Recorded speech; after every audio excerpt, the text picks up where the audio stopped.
नमस्कार दोस्तों, पुस्तक समीक्षा के आज के इस अंक में हम बात करेंगे चर्चा में आई एक पुस्तक कांटों के बीच खिला फूल। लेखिका है वरिष्ठ कवयित्री, जिन्हें हम फूलों की कवयित्री के नाम से जानते हैं, डॉक्टर मंजू गुप्ता। और ये पुस्तक मेधा बुक्स दिल्ली से छपी है। दोस्तों, ये पुस्तक चर्चा में है अपनी कविताओं के लिए, चर्चा में है स्त्री जीवन के संघर्ष के लिए, स्त्री विमर्श के लिए। स्त्री विमर्श पर लिखी गई ये पुस्तक एक लड़की, एक स्त्री, एक महिला, एक माँ के जीवन पर्यंत चलने वाली यात्रा का, उसकी यातनाओं का, उसके संघर्षों का दस्तावेज। जन्म के साथ ही लड़की का संघर्ष प्रारंभ हो जाता है और उस संघर्ष के रहते हुए उसकी पीड़ा को, उसकी वेदना को, उसके अल्लड़पन को, उसकी तितली जैसी चुलबुलाहट को, उसके रंगों को इस पुस्तक में बखूबी बखेरा गया है। लड़की किस तरह से आकाश को छूना चाहती है, ऊंचाइयों तक पहुंचना चाहती है, संघर्षों का सामना करती है और फिर उड़ते उड़ते अपनी उस स्तर तक पहुंचती है जहां पहुंचने की उसकी इच्छा है। उसकी कल्पनाएं उसे जीवन जीने की प्रेरणा देती है और इन सब के बीच उसे झेलना पड़ता है हजारों लोगों का दंश, हजारों लोगों के ताने और संघर्ष, यातनाएं। और जब वो स्त्री बनती है, उसके बाद उसके जीवन के दूसरे पड़ाव पर अलग तरह का संघर्ष आरंभ होता है। तो दोस्तों, वो संघर्ष की बात करें, कुछ कविताओं की बात करें, तो जब एक छोटी लड़की तितली की तरह उड़ना चाहती है, उसकी कल्पनाओं का आकाश बहुत बड़ा है और वो गजब है, अजूबा है और उसका अजूबा सब पर एक जादू करता है। उस वक्त लेखिका लिखती है कि गजब है, जादू है, अजूबा है लड़की। गजब है, जादू है, अजूबा है लड़की, बार बार मरकर जी उठती है लड़की। प्रेम का शाश्वत पुराण है लड़की और अहम का संपूर्ण समर्पण है लड़की। देवी नहीं, देह नहीं, इंसान है लड़की। इंसान की इंसानियत को, इंसान की इंसानियत की पहचान है लड़की। वज्रादपि कठोर चट्टान है लड़की, इंसानी धीरज का इम्तिहान है लड़की। अब देखिए, लड़की का जीवन यहाँ से आरंभ होता है और फिर वो कहती है कि समय की आवाज है, हृदय की धड़कन है, फूलों की खुशबू और खुशबू का स्पंदन है। तो लड़की अपनी खुशबू हर तरफ बिखेर रही है। कविताओं में उसके सपने आकाश छूना चाहते हैं, लेकिन वो आंखों में उन सपनों को भरते हुए हर दिन मरती है कि कुछ बनने की धुन में लड़की मन मार पड़ती, रात दिन बड़ी हो रही है, आंखों में मरते हैं सपने। थोड़ी सी बात और आगे बढ़ती है और उस लड़की की कहानी सतरंगी सपनों से निकल के जीवन की हकीकत तक पहुंचती है। और जब वो महानगर का माहौल देख आगे बढ़ती है तो लेखिका लिखती है कि लड़की उदास है। महानगर का माहौल देख लड़की उदास है, उसके भीतर कुछ मर सा गया है, शायद एक हिस्सा सांस भी नहीं ले पा रहा। और अगर इसी तरह किस्तों में धीरे धीरे मरती रही लड़की तो मर जाएगी खुशबू, सूख जाएगी नदी, हवा भी आखिर कब तक चलेगी। एक लड़की के मन की बात, एक लड़की के सपनों की बात और एक लड़की के आसपास की बात करते हुए लेखिका उसे महानगर में ले आती है और महानगर के वातावरण को चित्रित करते हुए, महानगर के बहाने वो अपनी कविता के माध्यम से उसके दिल तक पहुंचती है। और थोड़ा सा आगे बढ़ते हैं। पुस्तक बहुत ही विषय उठाती है, नए विषयों को तो उठा ही रही है, कई प्रश्न चिन्ह भी लगाती है और कहीं कहीं एक अंतर भी स्थापित करती है। जैसे एक लड़की का संघर्ष किस तरह से वो युद्ध में बदलता है, वो स्वयं को तैयार करती है समाज से लड़ने के लिए, और उसकी लड़ाई अलग तरह की लड़ाई होती है।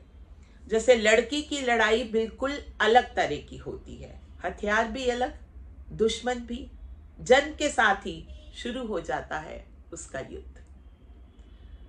यहां सब तरफ है मोर्चे और उसे लड़ना होता है आजीवन, सप्त महारथियों से घिरे चक्रव्यूह में एकाकी। अब देखिए, ये एकाकी जीवन की बात की है लेखिका ने यहाँ, और कवयित्री अपनी कविताओं के माध्यम से ऐसा चित्रण कर रही है जैसे ये संघर्षरत लड़की आसमान को छूना चाहती है, छूती भी है, लेकिन जिस तरह से गुलाब कांटों के बीच खिल जाता है, जिस तरह से फूल कांटों के बीच भी खिल जाता है, उसी तरह ये लड़की आगे बढ़ते हुए अपनी खुशबू बिखेरती जाती है। इनकी कविताओं में वो दीप्ति है जो स्त्री के भीतर होती है। इन कविताओं में वो खास चमक है जो एक स्त्री की आंखों में होती है। इन कविताओं में वो तेज पुंज है जो हमें इस पुस्तक को पढ़ने के लिए आमंत्रित करता है। इसीलिए ये पुस्तक चर्चा में है। अब देखिए, ये स्त्री की, एक लड़की की कहानी आगे बढ़ती जाती है और उसके बाद समाज पर कहीं कहीं चोट करती है, कहीं हमारी कुरीतियों की बात करती है और कहीं आधुनिकता के नाम पर उसकी उड़ान किस तरह से उसको बाधित करती है, इसकी भी बात करती है। और उसके बाद फिर हम आगे आते हैं। लड़की जो है बसंत बन रही है, महक रही है, और कली के बाद वो फूल बन रही है। अंकुरित होने को सुख बुगाता बसंत, ये कविता कुछ इसी तरह की है। और फिर औरत के जीवन की बात आती है। अबला जीवन हाय तुम्हारी, यही कहानी से अलग इस पुस्तक में स्त्री को शक्ति रूपा कहते हुए उसका आवाहन किया गया है। शक्ति रूपा स्त्री मत मांगो बराबरी, दिशा दायनी बनो, तुम कमजोर नहीं कोमल हो, इसीलिए तो पुरुष नहीं स्त्री हो। स्त्री और रंगों का रिश्ता बहुत पुराना है। जब हम किसी महिला की बात करते हैं तो अनायास ही कई रंग हमारे आसपास महकने लगते हैं। लाल चुनरिया, सतरंगी चूड़ियां, माथे की बिंदिया, दहकता हुआ कुलबुलाता हुआ काजल, कहती हुई आंखें और आंखों के साथ होठों पर थिरकते हुए गीत। स्त्री की बात करते ही ये चित्र हमारे सामने आता है और उस चित्र को इस पुस्तक में इतनी खूबसूरती से पिरोया गया है कि लड़की है अनगिनत रंगों की पोटली, चुन सकते मनचाहा मन भाया रंग तुम। अब देखिए, जितने रंगों की बात इस पुस्तक में की गई है, उतने रंगों की कविताएं भी इस पुस्तक में पिरोई गई है। और फिर स्त्री के विभिन्न रूपों पर चर्चा की गई है। लड़की, माँ, नानी, औरत के तीनों रूपों की बात इस पुस्तक में की गई है। लेखिका लिखती हैं कि बसंत कब आएगा। लड़की, माँ, नानी, औरत के तीन रूप, तीन अवस्थाएं, तीन पीढ़ी, तीन अलग व्यक्तित्व, भूत, वर्तमान, भविष्य। और फिर विस्तार से लंबी कविता उस पर लिखी गई है। दोस्तों, ये कविता संग्रह अपनी कविताओं के माध्यम से लोगों तक पहुंच रहा है। और कुछ दिन पहले व्हाट्सएप पर मैं एक कविता पढ़ रही थी, तो पढ़ते समय मुझे ध्यान आया कि ये कविता कहीं इस पुस्तक में से तो नहीं।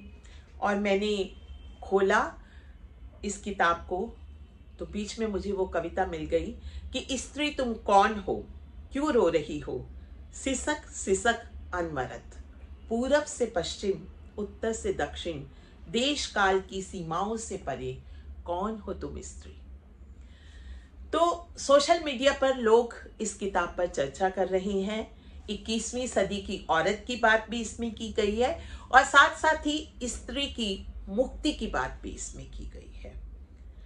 ये पुस्तक एक ऐसी पुस्तक है जो हमें स्त्री जीवन की विभिन्न पड़ावों से अवगत कराती है। न केवल अवगत कराती है बल्कि ये सोचने पर मजबूर करती है कि स्त्री जीवन कितना संघर्षमय है, उसका रास्ता कितना मुश्किल है, और उस रास्ते में अपने स्पीड ब्रेकर्स पर वो रुकती हुई कैसे कभी तेज गति से कभी धीमी गति से आगे बढ़ती चली जाती है। कविता संग्रह की सभी कविताएं बहुत सुंदर हैं, पढ़ने योग्य हैं, संजोकर रखने योग्य हैं। और साथ ही साथ एक बात मैं और कहूंगी कि इन कविताओं की भाषा अपनी सी लगती है, जैसे लगता है कि ये हर उस स्त्री की बात है, हर स्त्री की कहानी है जो सपनों तक पहुंचना चाहती है, जो सपने देखती है दिन में, जो सपने देखती है खुली आंखों से, जिस पर तमाम वर्जनाएं हैं, जिसे रोका जाता है। जब पाठक इस पुस्तक को पढ़ता है तो इसके साथ सामंजस्य स्थापित करता है। और खास तौर पर कोई स्त्री इस किताब को पढ़ती है, कोई लड़की इस पुस्तक को पढ़ती है, कोई माँ इस किताब को पढ़ती है, तो उसे लगता है कि ये मेरी ही तो बात है। और यहीं पर लेखक और पाठक का रिश्ता जुड़ जाता है। भाषा, प्रवाह, गति, शब्दों का चयन, सब कुछ अपने जैसा ही तो लग रहा है। और पूरी किताब पढ़ते पढ़ते अंत तक मैं इस निष्कर्ष पर पहुंची कि इस पुस्तक को मुझे संजो कर रखना है और इसे उपहार में देना है अपनी बेटी को, उपहार में देना है अपनी पोती को और अपने परिवार के तमाम स्त्रियों और लड़कियों को जो जीवन जीना चाहती हैं, जिनकी उड़ान लंबी है, जिनके हौसले बुलंद हैं। आपको भी ये पुस्तक ज़रूर पढ़नी चाहिए। एक बार फिर से बता दूं कि मेधा बुक्स से ये छपी है, अमेज़ॉन पर ई-कार्ड्स पर उपलब्ध है ये पुस्तक।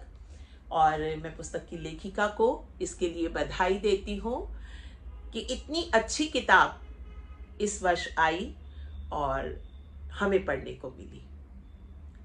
एक बार फिर से पुस्तक का नाम आपको दिखा देती हूँ, कलेवर भी दिखा देती हूँ। बड़े सुंदर खिले हुए कलेवर में ये पुस्तक छपी है मेधा बुक से। लेखिका हैं डॉक्टर मंजू गुप्ता। आज के लिए बस इतना ही। फिर मिलेंगे एक नई किताब के साथ अगले एपिसोड में। तब तक के लिए नमस्कार।